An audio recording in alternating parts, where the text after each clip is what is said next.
CM Chandrababu సొంత నియోజకవర్గం కుప్పంలో NTR trustee managing trustee Nara Bhuvaneshwari మహిళలతో సమావేశం నిర్వహించారు. కుప్పం రూరల్ మండలం మంకల్దొడ్డి గ్రామంలో ఏర్పాటు చేసిన మహిళలతో ముఖాముఖి కార్యక్రమంలో పాల్గొన్న భువనేశ్వరికి స్థానిక మహిళలు ఘనంగా స్వాగతం పలికారు. గ్రామంలోని అమ్మవారి ఆలయంలో ప్రత్యేక పూజలు నిర్వహించారు. అనంతరం మాట్లాడుతూ సమాజ అభివృద్ధిలో మహిళలు ముఖ్య భూమిక పోషిస్తున్నారని, అన్ని రంగాల్లో పురుషులతో సమానంగా అవకాశాలు అందిపుచ్చుకుని ఆదర్శంగా నిలుస్తున్నారని ప్రశంసించారు. అదేవిధంగా స్థానిక పరిశ్రమలో కూడా మహిళలు అనేక ఉన్నత పదవులు పొందాలని, రాష్ట్ర భవిష్యత్తులో ప్రతి మహిళ భాగస్వామ్యం అవ్వాలని ఆకాంక్షించారు. రాష్ట్రంలో ఎన్టీఆర్ ట్రస్ట్ ఆధ్వర్యంలో అనేక కార్యక్రమాలు నిర్వహిస్తున్నామన్నారు. కుప్పంలోని ప్రతి ఒక్క మహిళ పారిశ్రామికంగా అందరూ అభివృద్ధి చెందాలని భువనేశ్వరి ఆకాంక్షించారు. డంపింగ్ பண்ணி லிஃப்ட் பண்ணி 36 இடத்துல மோட்டர் வச்சு மேலுக்கு ஏத்தி வந்து குப்பத்துல தண்ணி விட்டாப்படி. சாதாரண எம்எல்ஏவா இருக்கிறாரு அந்த தண்ணி விட முடியுமா? தண்ணி விட முடியுமான்னு சொல்லுங்க மேடம். ఇక్కడ మొత్తం தமிழ் మొత్తం மேடம்க்கு வயசு கம்மியா தமிழ் தெரியும், மேடம்க்கு பேசுறது புரியும். ஏன்னா மேடம் கூட தமிழ்நாடு சென்னையில தான் பிறந்து வளர்ந்து அப்புறம் ஹைதராபாத் போந்து தமிழ் புரியும். யாரும் உங்களுக்கு தொந்தரவு இல்லை. முக்கியமா మంగళతోటి పంచాయతీకి మేడం ఇదే ఫస్ట్ టైం வந்தது. நீங்க எல்லாரும் கூட மக்கள் வந்து மேடமுக்கு வரவேற்பு கொடுத்ததுக்கு உங்களுக்கு எல்லாரும் கூட நன்றி நன்றி நன்றி வணக்கம்.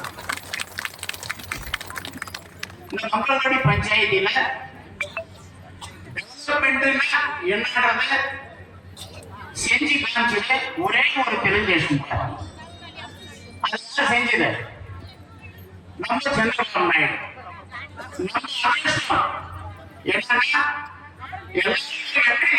ஓட்டு போடுற அதிர்ஷ்டம் நம்ம ஸ்பெஷல்.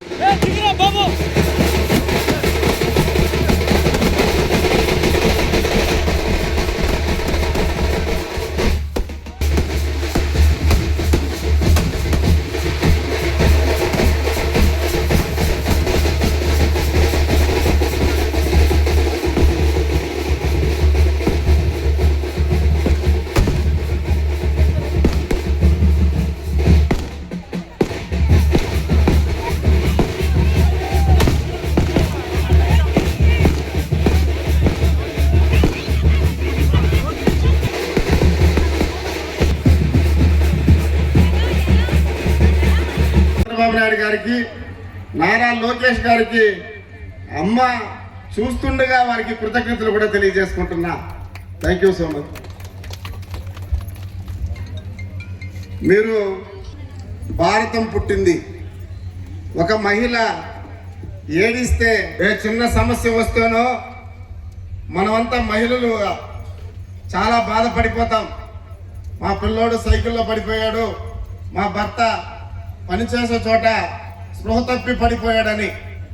కానీ 40 సంవత్సరాలు రాజకీయంగా సుదీర్ఘమైనటువంటి రాజకీయ చరిత్ర చేసినటువంటి నాయకుడు, దేశంలో ఎనలేని పేరు ప్రఖ్యాతులు కలిగినటువంటి నాయకుడు, ఒక అనామకుడు, ఒక అపరిచితుడు, ఒక సైకో శాడిస్టు ఆ రోజు లేని కేసుల్లో ఇరికించి 53 రోజులు జైల్లో పెడితే ఏమాత్రం తన శక్తిని యుక్తిని బయట పెట్టకుండా, వేరే మహిళ అయితే ఏడ్చుంటుందేమో, కానీ ఈరోజు నిశ్శబ్దంగా శక్తి ఎవరైనా ఉన్నారంటే ఆంధ్ర రాష్ట్రంలో అది కేవలం నారా భువనేశ్వరమ్మ గారు మాత్రమే కూడా ఈ సందర్భంగా తెలియజేస్తుంటున్నా.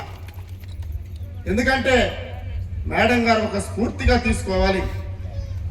ఈరోజే కాదు, వారు పుట్టుకతోనే మహిళలంటే అత్యంత గౌరవం ఇచ్చే ఏదైనా ఒక కుటుంబం ఉందంటే అది కేవలం నందమూరి తారక రామారావు గారి కుటుంబం. ఆ కుటుంబంలో పెరిగినటువంటి పెద్దలను కూడా ఈ సందర్భంగా తెలియజేసుకుంటున్నా. ఒకటి మాత్రం గుర్తుపెట్టుకోండి, ఎక్కడ మహిళలు పూజించబడతారో అక్కడ దేవతలు నివసిస్తూ ఉంటారని కూడా ఒక నానుడి ఉంది. మీకు తెలుసో తెలియదో, నేను ఒకటి అంటున్నా, కాశీలో పుడితే పునర్జన్మ ఉండదు, కానీ కుప్పంలో పుడితే పేదరికం ఉండదని కూడా ఈ సందర్భంగా తెలియజేసుకుంటున్నా.